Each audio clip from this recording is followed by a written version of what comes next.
खबर बिहार से है, जहां बगहा के वाल्मीकि नगर थाना क्षेत्र से लॉ सेक्स और धोखे की कहानी सामने आई है। इसे लेकर एक लड़की जिसकी उम्र 27 वर्ष है, महिला थाने में आवेदन देकर लड़की और उसके परिजनों के विरुद्ध एफआईआर दर्ज कराया है।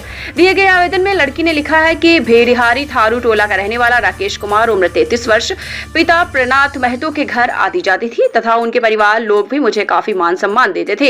एक दिन लगभग 5 वर्ष पूर्व जब मैं उनके घर पर गई तो उस वक्त घर पर कोई नहीं था। राकेश कुमार अकेला देखकर मुझे पकड़ लिए और पकड़कर मुझे कमरे में ले गए और शादी का झांसा देकर गलत किया है।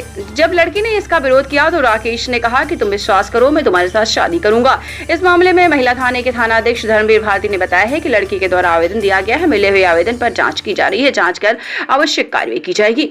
राकेश 9वीं में और लड़की 6वीं में पढ़ती थी तो उस समय उनके दोनों में प्यार था।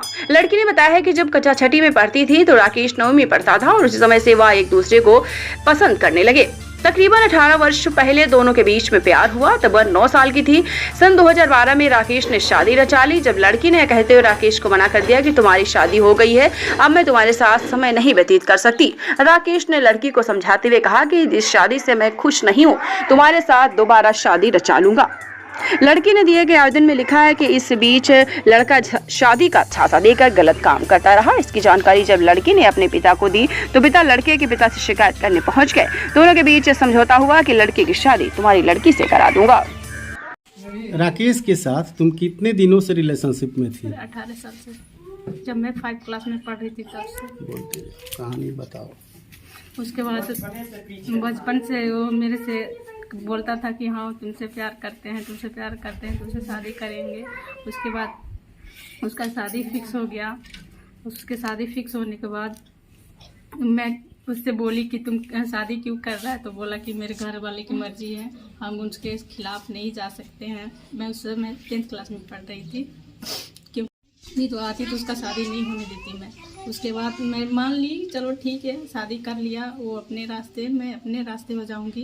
लेकिन फिर मैं गोरखपुर से आई, फिर वो मुझे टॉर्चर करने लगा बात करने के लिए। कभी कहाँ मिलता था, कभी रास्ते में, तो कभी कहाँ से वो बोलता था कि तुम मुझसे बात करो। उसके बाद ऐसे करते करते सब मैं उससे बात करने लगी। फिर उसके बाद मैं फिर उसको बोली कि तुम्हारा शादी हो चुका है, तुम मुझसे मत बात करो। तो बोला कि नहीं, मेरी मर्ज़ी से शादी नहीं हुआ है, घर वाले की मर्ज़ी से हुआ है शादी। मैं तुमसे प्यार करता हूँ और तुम्हारे ही साथ रहूँगा। हम लोग हमेशा साथ में रहेंगे। इधर कितने दिनों से तुम उससे बात करना छोड़ी हो? 1.5 मंथ। वो बात नहीं करता है कि तुम नहीं करती? नहीं, वो नहीं कर रहा था। वो बात नहीं करता उसके है। बाद कल क्या घटना घटी है? कल सर मैं उसके घर मतलब 3 दिन से रह रही थी जाके। जब उसने ना कर दिया तो मैं उसके घर गई। उसके बाद वो उसके अपने ससुराल से लोग बुलाया। अपनी पत्नी को बोला कि उसको किसी तरह मार के पीट के, किसी तरह उसको जान से मारो, चाहे कैसे भी करके उसको यहाँ से भगाओ। उसके ससुराल से बहुत लोग आए थे, करीब 20 लोग। तुम्हारे साथ मारपीट भी हुई? 20 लोग मेरे से मारपीट किए। और मुझसे कुछ नहीं पूछे, एकदम सामने आ गए रूम पे। सब मेरा बाल पकड़ लिए ऐसे। 10 लोग मेरा बाल पकड़े हुए थे। कोई मेरा हाथ ऐसे किया हुआ था, कोई मुझे मार रहा था। उसकी बीवी मेरा बाल पकड़ी थी। वो चाकू से वार की मेरे पैर पे नहीं, मेरे में वार की थी, लेकिन उसको हम ऐसे धक्का दे दिए तो मेरे पैर पे लग गया। और उसके बाद वो सीढ़ी से, ऐसे था उसका घर, सीढ़ी से वो धक्का दे दी, मैं गिर गई। यहाँ मेरा कमर पे भी चोट लगा हुआ है। वहाँ से लोग घसीटते हुए, मारते हुए हमको यहाँ तक लाए, कोई बचाने वाला नहीं था। ये आपकी बहन है? हाँ जी। अब आपकी आगे की क्या प्रक्रिया है?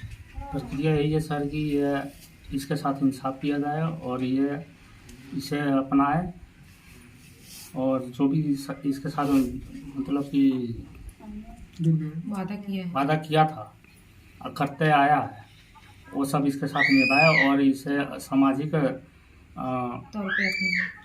न्याय मिले। न्याय मिले। बस